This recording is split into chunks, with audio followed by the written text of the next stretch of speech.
John Biggs is the club's historian and has spent many years since he retired from legal practice trying to piece together some of Webb Harris's records, which is a feat in itself, and to get the club's history together. And as I said in the introduction, a club without its history in writing is somewhat diminished. And by the end of it, John, I think you'll end up being one of the significant figures of the club. But I want to start first with you doing the start from 1912 through to about the end of the Second World War. The first team, I mentioned two players, J.A. Robinson and F.C. Thompson, yes. But there were four players of significance in that first team. There were. First of all, feel free to have a dance if you want to. It will be the first time you've invoked a dance, I'm sure, John. Yes. No, university started in 1911, and I think the QCA decided that on the world stage, the universities performed well, and so they thought they'd invite the Queensland Uni to field a team. They didn't know that there are only 100 in the very first intake of students of both genders.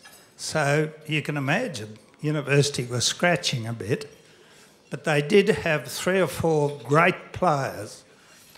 One was Cecil Thompson, we've talked about, and Andrew has talked about his record, but he also got the fastest 100 that I can determine.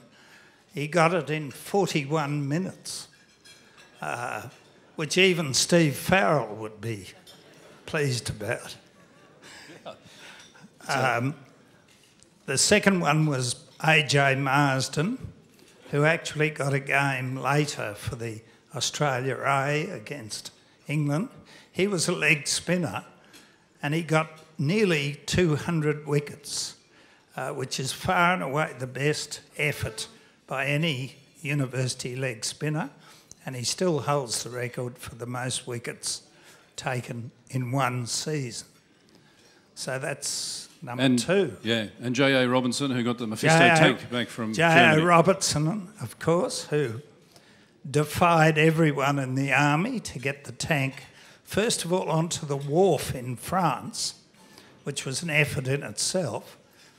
Then he somehow conned the shipping to bring it to Hamilton, and he got it onto some sort of flat car. Now, when he set it up in the old museum, there was an enormous row took place with the fledgling Department of Defence, which felt that it should have gone to the new war memorial. But anyway, being a typical university man, he shrugged it off, and they didn't pursue it, and we've got the tank. And it's the only, as I understand it, the only complete tank. The only one in the world. The German people come out and have a look at it. Yeah, I think there were 21 produced for World War I read somewhere, yes. And they came into tank warfare late, and it was 1918, and all the others have either been blown up or whatever it may be. There's a turret of one in Germany, but the only entire tank was the one that we've got. Nabbed by J.A. Robinson. Yeah. Interesting thing about Robinson, he was the first wicket keeper, and he had not more, but nearly as many stumpings as he had catches. And that was a feature of the early wicket keepers. Right up to Lou Cooper's time, wicket keepers stumped a lot. But... well, they stopped when Lou came? Yes. Or, Well, tell me this. We started off, we obviously had no home ground, and we didn't have a home ground until 1940. Where do we practice and where do we play?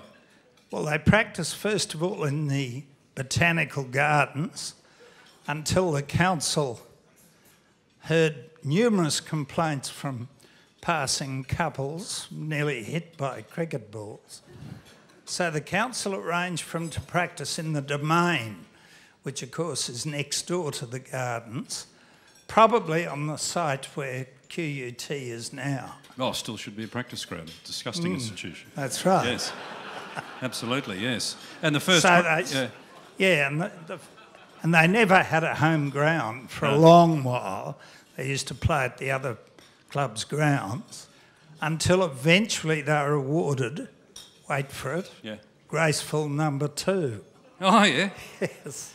There used to be a lot of strange activity coming out of that toilet at Graceful number 2 in my two. day. I hope that wasn't a legacy of the uni days, was it? I don't know. A male gentleman coming in and out every 5 or 10 minutes. The ladies of the croquet nearby would have been in danger. It turned over the years. Then in the 30s, they managed to get New Farm Park, which served them until the St Lucia number 1 was opened just before Pearl Harbor. And of course, Blamey took the university over then, so they didn't have the use of the number 1 oval until, the mid-40s, late 40s. And games continued during Second World War, unlike First World War. Unlike the First World War, where they were cancelled. So another great player in those early days was J.H. Baxter, probably one of the great players to come out of GPS. He went to Nudgee College. He was a great scholar, won the Burns and Lilly medals, played rugby for Queensland, won the 400 sprint. Was he from the Pacific Islands? No. Thought that's where all Nudgee stars came from. That's right. That's right. He was the Queensland boxing champion and rifle shooting champion. Jeez, that's an all-rounder.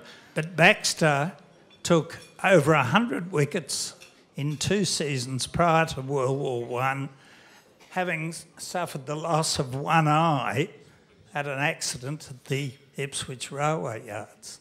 Okay. So he did well too. Absolutely. There were some sort of strong men of the club, TJ Bale and Vic Honour, during the 20s and 30s that sort of kept things together. The 20s were bad results. They got as low as 16 in one innings, 30-odd in another.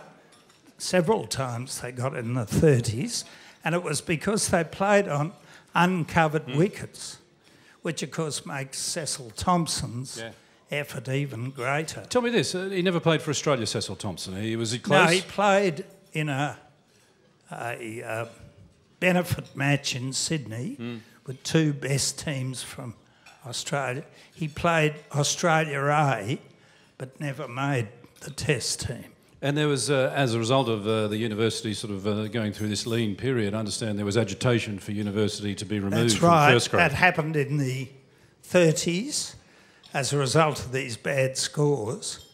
But we had an administrator and player called Jack Bale, TJ Bale, who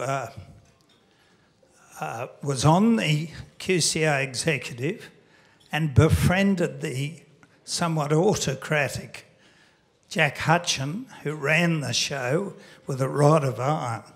But 2 or 3 clubs complained about uni. They didn't have a home ground, their performances were poor, and so they moved a formal motion that university be disbarred. Jack Bale saw what was coming, made sure he befriended Jack Hutchin, who, like Roger Traves, was a barrister, and Bale a solicitor. Bale supplied him with briefs. Jack Hutchin, when the motion came up, ruled it out of order and never let it be debated. So we owe a debt to TJ Bale and briefing Jack Hutchin. By the time we got our oval in 1940, 41, of course the QCA couldn't afford to not have it. And the first premiership, I'll leave you with that, in 1940-41. It was first past the post in those days. The great player in the 30s was Vic Honour, whose career culminated in winning that premiership. And there were good players in that team. Boxer Wyeth, who had 300-odd wickets for the uni, and Mark Shackle only finished up passing him. And Harry Matthews. Yes, the old judge, yes. The judge. Late judge, yeah. Charlie Elliott, who died recently. In fact, there's only two of them alive, I think. It was a fairly lean period, obviously, between 1912-13 and 1940-41. It took us some time to get there. Yes, they started to improve in the 30s with good scores and good players. Tom Sett, Les Dixon, who finished up as a prisoner of war. So they were ready to win in 40-41. But then through the 40s came the lean periods again. Yes. So well, it was, and it wasn't until the 59-60, I suppose. So it was, what, another 20 years before we won another premiership? yes, it helped with Menzies bringing in the Commonwealth scholarships because we got a big influx of students, and that improved the performances in the lower grades in the mid-50s. And it came through to Bob Miles' team. So Charlie Mingle and those players were instrumental in winning the premiership. Well, that's right. I mean, what was it, 59-60, that they won again? That's right. Tom Vivers had arrived too. Okay, I might just, thank you very much for that, John. I might just get now, we move into the 50s, Lou Cooper, who started at the club in 1955. And there's some doubt, and you're the club historian, as to when Lou actually finished. He must have retired about 8 times near the end, didn't he? I thought it was kept coming backwards and forwards. 1975. Yeah, well, Lou reckons he was there till 1980. 1980, might have been. Lou, you might have to come up and clear things up. 1975 in first grade. Yeah. But he played on in second grade. Good stuff. Thanks very much, John Biggs.